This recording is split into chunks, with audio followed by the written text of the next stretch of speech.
Do you think Bill should have resigned in the wake of the Monica Lewinsky scandal? Absolutely not. It wasn't an abuse of power? No. No. Abuse of power? That was Hillary Clinton on CBS Sunday morning talking about her husband's affair with Monica Lewinsky when she was a White House intern. Hillary says it was not an abuse of power because the 22-year-old was an adult at the time.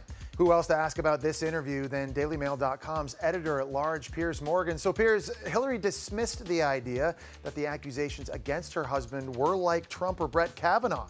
How do you respond to that? I thought they were pretty extraordinary remarks from somebody who's supposed to be the standard bearer of global feminism. This is the woman that every woman in the world looked up to when she ran against Trump and believed represented them, women, and female empowerment. And now here she says that the fact that her husband, who was the most powerful man in the world in the mid-90s, age 49, had a sexual relationship, including inside the Oval Office, with a 22-year-old intern who worked for him. The idea that's not an abuse of power, I think, will be pretty remarkable to everybody that heard those words coming from Hillary. They may use the words that I've used in my new column, shameless hypocrite, who's saying that to be completely self-serving and to protect the Hillary-Bill brand. You know, she went on to say she didn't think Bill Clinton should have resigned over what happened. And yet you can imagine, as I pointed out in my column, Jesse, that had the situation been reversed, if we were talking about Donald Trump today, and it turned out he'd been having a lengthy sexual relationship with a 22-year-old intern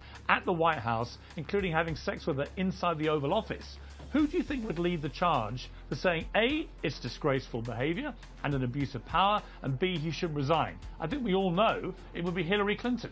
Okay, so Piers, you say that she should be viewed as the standard bearer for global feminism. In your opinion, then, what does Clinton's response then say about the Me Too movement? Well, her clarification was that the reason it wasn't an abuse of power was that Monica Lewinsky was an adult at 22. Well, if the criteria is to justify abuse of power, then you have to be under the age of being an adult. That would rule out any victim of the whole Me Too era, because almost every single victim has been an adult, and therefore they would not be allowed to, under the Hillary rule, claim any abuse of power. Come on, Hillary, everybody knows that what Bill did to Monica at the White House was an abuse of power. And when you deny that, you deny, I think, the integrity of the Me Too movement. As always, Piers Morgan, thank you so much for your insight.